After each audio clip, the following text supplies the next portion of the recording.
ओम नमः शिवाय। शिव जी सदा सहाय। ओम नमः शिवाय। गुरु जी सदा सहाय। जय गुरु जी। शुक्राना गुरु जी। अनंतम अनंतम अनंतम शुक्राना गुरु जी। हर हर महादेव। हर हर महादेव। जय गुरुदेव। जय गुरुदेव। जय गुरुदेव। जो शिवपुराण पढ़ने में भूल चूक होगी माफ़ करना प्रभु, माफ़ करना। जय भोलेनाथ बाबा की जय गुरुदेव। आज मैं वायव्य संहिता का उत्तराखंड 16वां अध्याय प्रारंभ करने जा रही हूँ। जय भोलेनाथ बाबा। जय भोलेनाथ। जय भोलेनाथ। समय संस्कार या समयाचार की दीक्षा की विधि। उपमन्यु कहते हैं, यदुनंदन नाना प्रकार के दोषों से रहित शुद्ध स्थान और पवित्र दिन में गुरु पहले शिष्य का समय नामक संस्कार करें। गंध, वर्ण और रस आदि से विधि पूर्वक भूमि की परीक्षा करके वास्तु शास्त्र में बताई हुई पद्धति से वहाँ मंडप का निर्माण करें।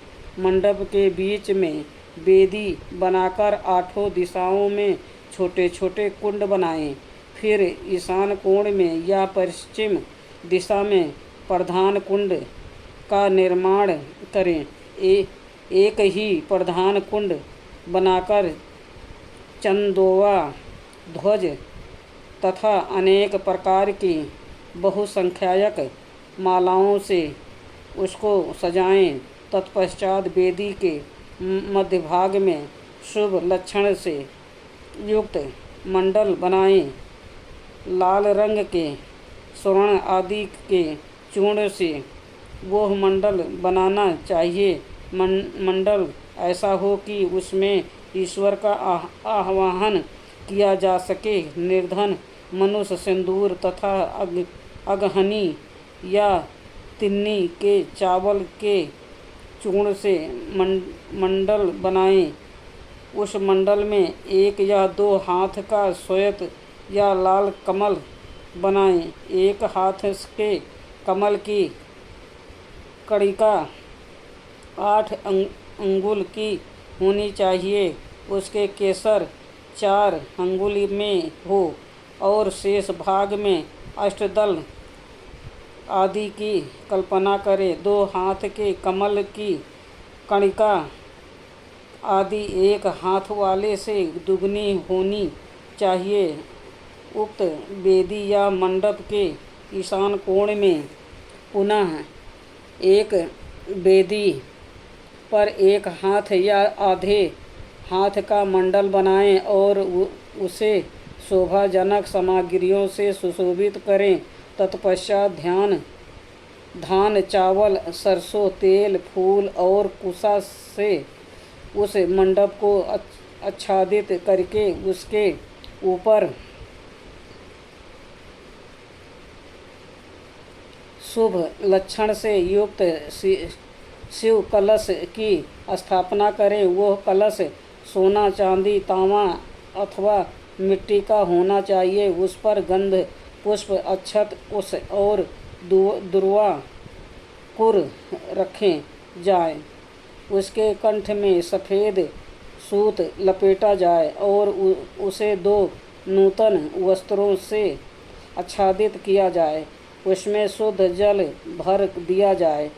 कलश में 1 मुट्ठी कुश अग्रभाग ऊपर की ओर करके डाला जाए। स्वर्ण आदि द्रव्य छोड़ा जाए और उस कलश को ऊपर से ढक दिया जाए। उस आसन रूप कमल के ऊपर दल से में सूत्र आदि के बिना झारी या गडुआ, वर्धनी, विशिष्ट जलपात्र, शंख, चक्र और कमल दल आदि सब सामग्री संग्रह करके रखें। उत आसन मंडल के अग्रभाग में चंद्र मिश्रित जल से भरी हुई वर्धनी अस्त्र राज के लिए रखें। फिर मंडल के पूर्व भाग में पूर्ववत मंत्र युक्त कलश की स्थापना करके शिव की विधि पूर्वक महापूजा आरंभ करें। समुद्र या नदी के किनारे गौशाला में,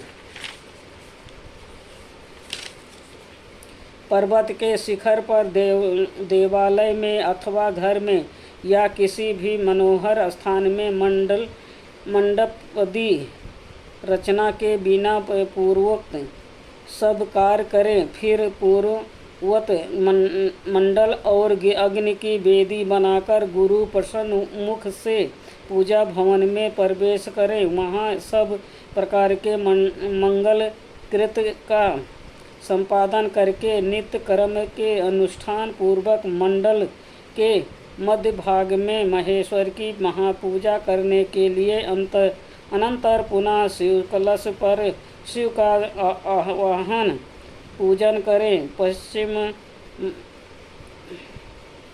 पश्चिमाभिमुख यज्ञ रक्षक ईश्वर का ध्यान करके अशस्त्र राज की वर्धनी में दक्षिण की ओर ईश्वर के अस्त्र की पूजा करें। फिर मंत्र युक्त कलश में मंत्र तथा मुद्रा आदि का न्यास करके मंत्र विशारद गुरु मंत्र याग करें। इसके बाद देशिक शिरोमणि गुरु प्रधान कुंड में शिवाग्नि की स्थापना करके उसमें होम करें। साथ ही दूसरे ब्राह्मण भी चारों ओर से उसमें आहुति डालें। आचार्य से आधे या चौथाई होम का उनके लिए विधान है। आचार्य शिरोमणि को प्रधान कुंड में ही हवन करना चाहिए। दूसरे लोगों को स्वाध्याय स्तोत्र एवं मंगल पाठ करना चाहिए। अन्य शिवभक्त भी वहाँ विधिवत जप करें। नृत्य गीत वाद्य एवं अन्य मंगल कृत्य भी होने चाहिए। सदस्यों का विधिवत पूजन पुण्याह हवाचन तथा पुनः भगवान शंकर का पूजन संपन्न करके शिष्य पर अनुग्रह करने की इच्छा मन में ले आचार्य महादेव जी से इस प्रकार प्रार्थना करें। देवेश्वर प्रसन्न होइए। विश्वनाथ दयानिधि मेरे शरीर में प्रवेश करके आप कृपापूर्वक इस शिष्य को बंधन मुक्त कराइए। तदंतर मैं ऐसा ही करूँगा। इस प्रकार इष्ट देव की अनुमति पाकर गुरु उस शिष्य को जिसने उपवास किया हो या अविश्य भोजन किया हो आपने निकट बुलाए। वह शिष्य एक समय भोजन करने वाला और विरत हो, स्नान करके प्रातः काल का कृत्य पूरा कर चुका हो, मंगल कीर्ति का संपादन करके प्रणव का जप और महादेव जी का ध्यान कर रहा हो, उसे पश्चिम या दक्षिण द्वार के सामने मंडप में कुश के आसन पर उत्तर की ओर मुँह करके बिठाएं और गुरु स्वयं पूर्व की ओर मुँह करके खड़ा रहें।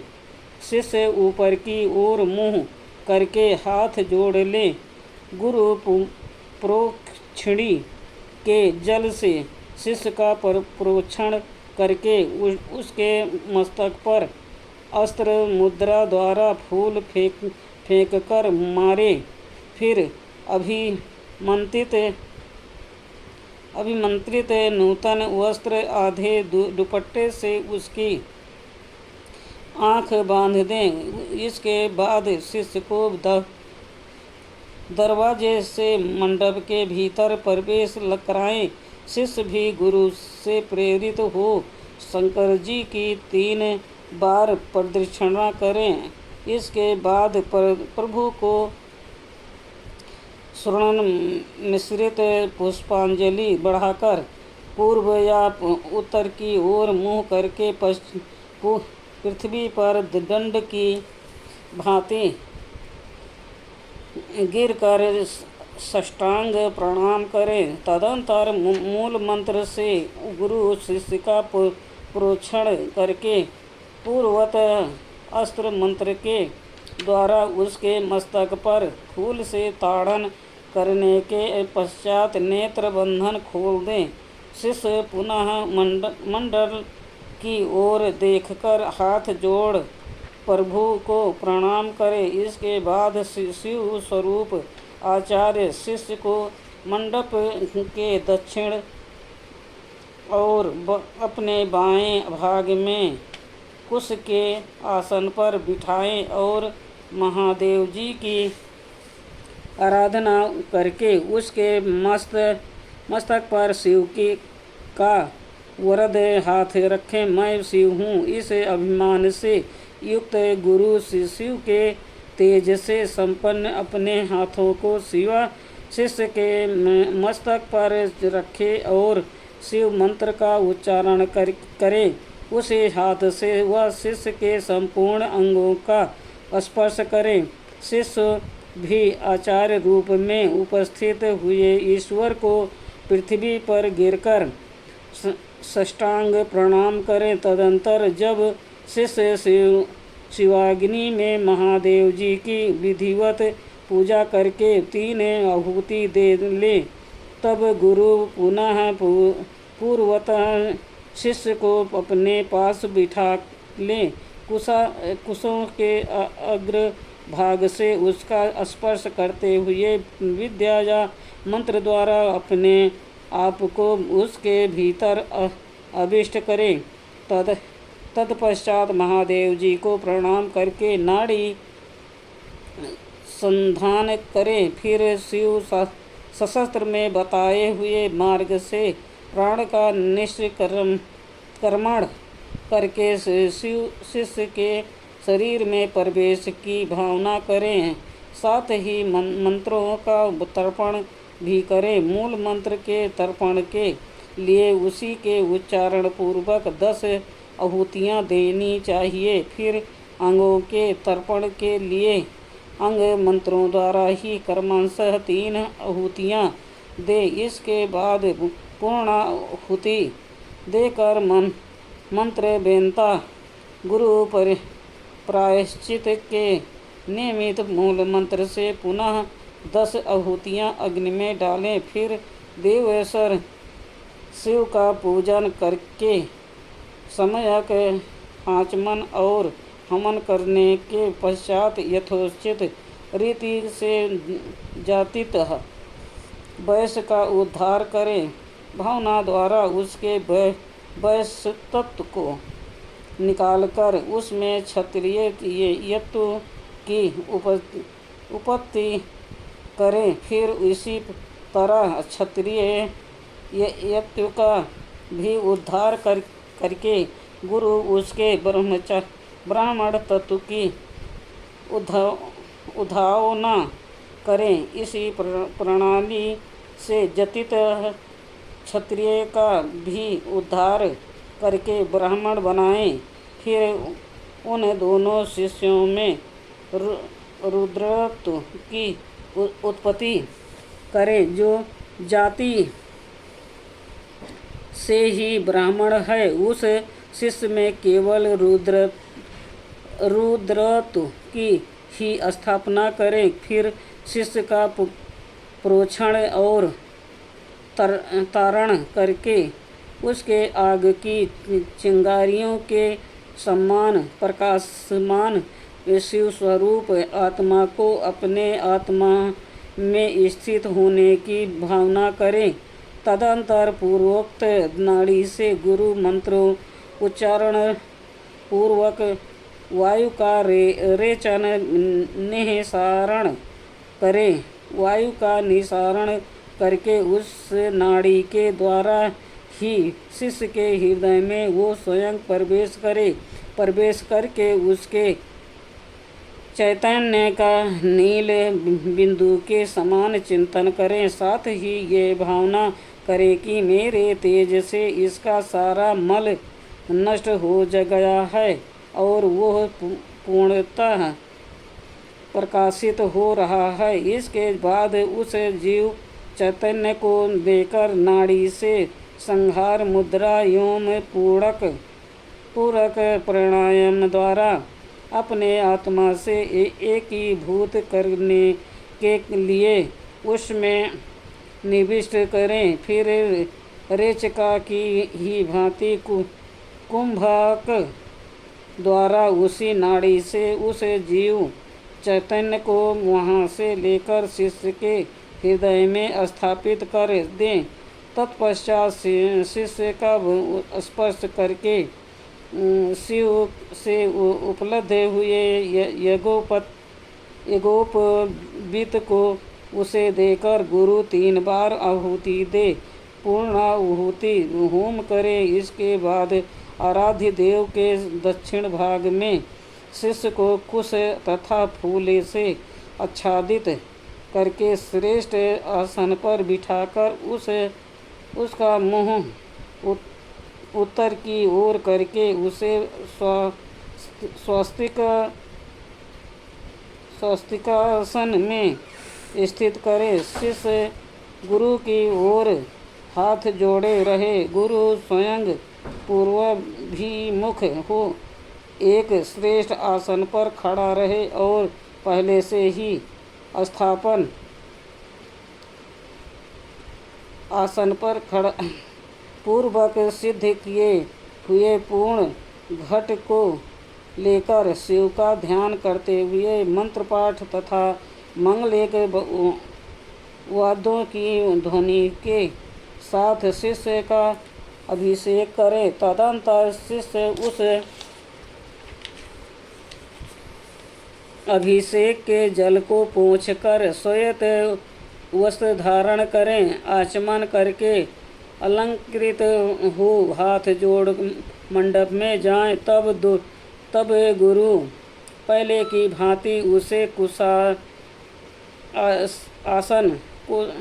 कुशासन पर बिठाकर मंडप में महादेव जी की पूजा करके कारुण्यास करें। इसके बाद मन ही मन महादेव जी का ध्यान करते हुए दोनों हाथों में भस्म ले शिष्य के अंगों में लगाएं और शिव मंत्र का उच्चारण करें। तदंतर शिवाचार्य मातृ कन्यास के मार्ग से शिष्य का दहन पलाव नादि सकलीकरण करके उसके मस्तक पर शिव के आसन का ध्यान करें और वहाँ शिव का आह्वान करके यथोचित रीति से उनकी मानसिक पूजा करें। तत्पश्चात हाथ जोड़ महादेव जी की प्रार्थना करें, प्रभु आप नित्य यहाँ विराजमान हो।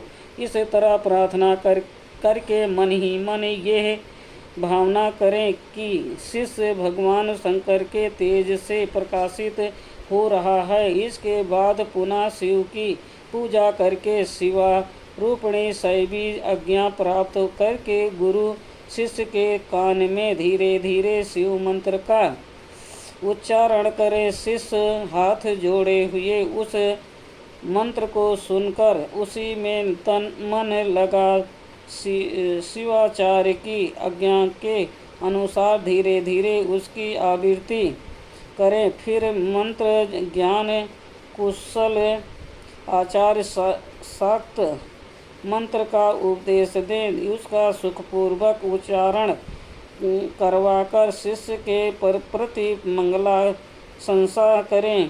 तत्पश्चात संक्षेप से वाचक योग के अनुसार ईश्वर रूप मंत्र का उपदेश देकर योगासन की शिक्षा दें। तदंतर शिष्य गुरु की आज्ञा से शिव अग्नि तथा गुरु के समीप भक्ति भाव से प्रतिज्ञा पूर्वक निम्नलिखित रूप से दीक्षा वाक्य का उच्चारण करें। मेरे लिए प्राणों का परित्याग कर देना अच्छा होगा अथवा सिर कटा देना भी अच्छा होगा। किंतु मैं भगवान त्रिलोचन की पूजा किए बिना कभी भोजन नहीं कर सकता। जब तक मोह दूर न हो तब तक वो भगवान शिव में ही निष्ठा रखकर उन्हीं के आश्रित हो नियम पूर्वक उन्हीं की आराधना करता रहे। फिर भगवान शिव ही उसे योग क्षेम प्रदान करते रहे हैं। ऐसा कहने से उस शिष्य का नाम समय होगा। उसे शिवा आश्रम में रहने का अधिकार प्राप्त होगा।